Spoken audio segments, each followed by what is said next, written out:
to LeBron James, who had no excuses last night. He scored 17 points in the fourth to rally the Cavs past the Jazz and earn their 7th straight victory.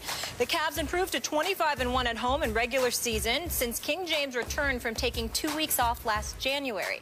Here he is after the game.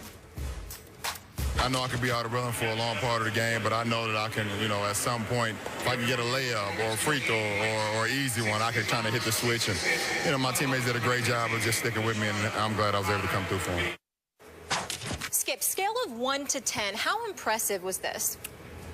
Stephen A., I love LeBron's game last night. I'm going to go all the way to a 10, and a 9, and I would go to a 10 if the opponent had been a little more worthy, maybe even on the road. But Utah, even though they're extremely long and extremely tall, they really don't have the muscle or athletic ability to deal with LeBron James when he is committed. And did he ever get committed in the fourth quarter?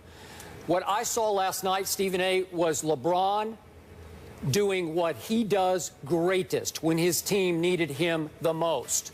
I thought he looked last night as fresh and as athletic, quick, powerful, explosive, maybe more so than I saw any time last year. He looked, I know he's had back issues, but boy, he looked like vintage, younger LeBron last night, and I was impressed. I was also impressed that with 10:05 left in the fourth quarter, I'm assuming he leaned over to David Blatt and said, put me back in, because usually, as you well know, the stars wait until maybe the 7-minute or 6-minute mark to come in and give it their all down the stretch. And LeBron saw the game slipping away. They were down 5 with 10:05 to go. And I'm assuming he said, put me in, coach. And in he came. He missed his first shot, an 8-foot jumper. And then from that point on, he scored 17 points all in the lane. What do we always say on this show? Take it to the rack, because nobody can stop the freight train that is LeBron James when he unleashes on a team like he did on Utah. And all of a sudden, you can just look down the play-by-play. Layup, 5-footer off the glass. Layup +1. Rodney Hood made the dumb play of the night, actually tried to stop LeBron from shooting a layup by hugging him. You can't hug LeBron James. You better take him down, because he took you down, took you right to the hole for an and one, and he made that free throw. His free throws are always a little bit of a liability. He made 5 out of 8, but he was getting to the free throw line, hurting Utah that way. And to his credit, Stephen A., he took 1 3-point shot in the whole game, and it was a one to go ahead, 98-96, with 5 minutes to go, and he missed that. LeBron is having a dismal 3-point shooting year so far. What is he? I'm losing my track here, but he's like 6 for 29. Yeah, 6 for 29, 20% from the 3-point line. He doesn't need to shoot from 3. We saw in the playoffs, he set the all-time record for players with 100 or more attempts with 22.7% in the playoffs last year. I don't even know why he wastes his time shooting threes. You can argue he needs to keep the defenders honest. But once he said no more threes and he continued to attack, this game got out of hand in favor of the home team. So to me, that was vintage LeBron saving his team from a pretty ugly home loss. And obviously, they still don't have a Shumpert, and obviously they're not quite at full strength right now. And when they do get healthy with Kyrie and Shumpert, then they're going to be a force to reckon with. I don't see anybody beating them in the East.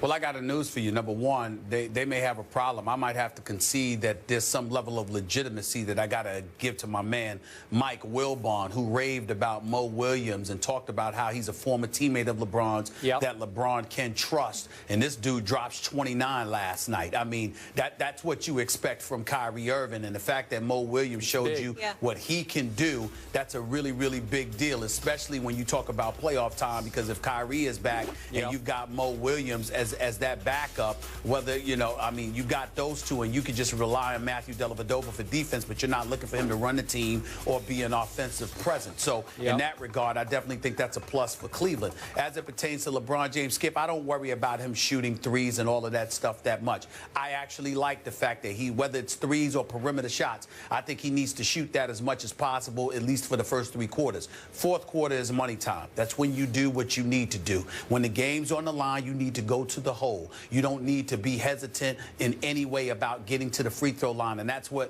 we've seen the real maturation from LeBron James. Back in the day, let's call it what it is, he wasn't that confident in his free throw shooting. And as a result, he seemed a bit timid and a bit tentative about getting fouled because he didn't want to have to go to the free throw line. But that was years and years ago. I think in recent memory, we see a guy that's relatively fearless when it comes to going to the free throw line. If he makes it, he makes it. If he misses it, he misses it. But he clearly has the confidence that he can go to the line with money time on the line and get it done. And that's what you saw last night in the fourth quarter. So I give him a lot of credit for that. But I got to tell you something as well.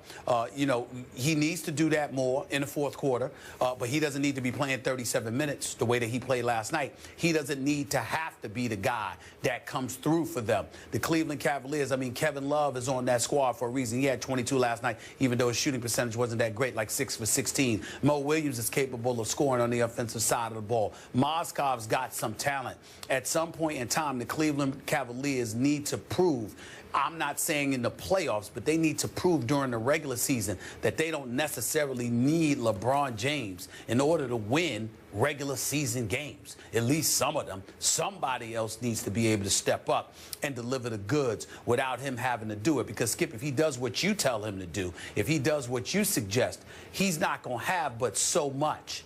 You know, come playoff time, because he's putting his body through it, not just by being on the court, but by absorbing all the contact he inevitably is going to absorb when he's attacking the basket. So you don't really want him to do that too much.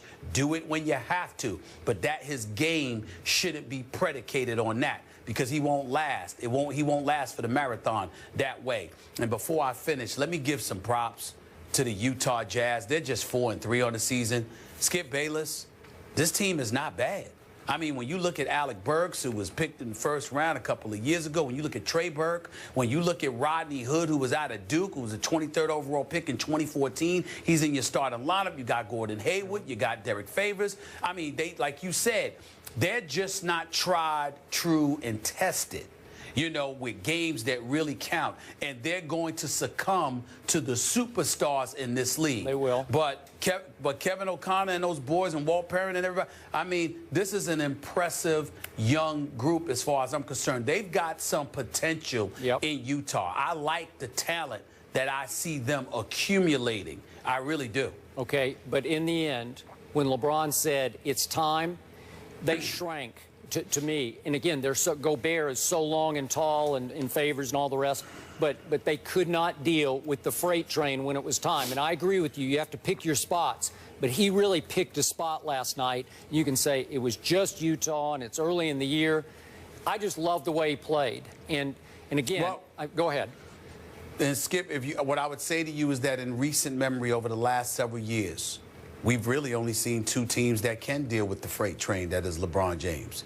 It's the San Antonio Spurs, and it's the Golden State Warriors. And even the Golden State Warriors, the jury is still out because LeBron had to do it by himself. That's true. You see what I'm saying? No. Without Kyrie and Kevin Love. Right. So really, we know definitively that the San Antonio Spurs can deal with the freight train. We believe that Golden State can because of Steph Curry and the arsenal that he brings.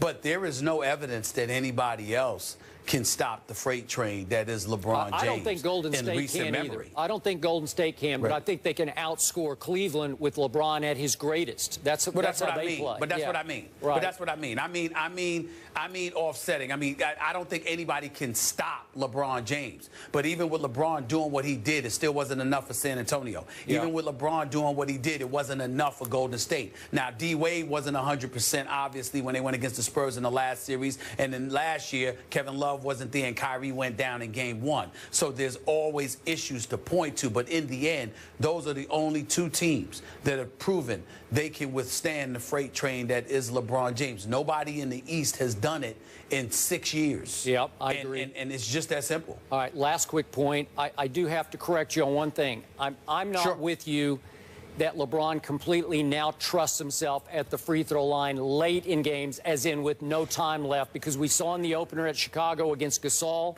I think he shied away from attacking Gasol and having to go shoot 2 free throws. Well, the operative words I would say is, you know, I hear where you're coming from. My belief is that he's fearless about it now. I don't think that he conscientiously thinks about avoiding the free throw line the way I thought he used to. I don't think that's an issue with him anymore. I think he goes out there, he makes the play. If he gets fouled, he gets fouled. If he doesn't, he doesn't. Whereas years and years ago, before he won a championship, I actually thought at times he was scared to go to the free throw line. I don't think that about him now. And Stephen A., to your point on Mo Williams, his return being a great offseason pickup, when he scores 25 points, 5 rebounds, 5 assists, the Cavs are 5-1, so clearly making a difference with the injured Kyrie. Welcome to Veterans Day edition here on First Take. Check out our complete rundown on Instagram. Not only do we have Jeezy in the house, but we also have all the hot topics you're waiting to hear from Stephen A. and Skip, their takes, including Rex being Rex. Take a listen. #1 team in the country, got arguably the best holder in the country. So a lot of great things, a lot of positive things with Clemson.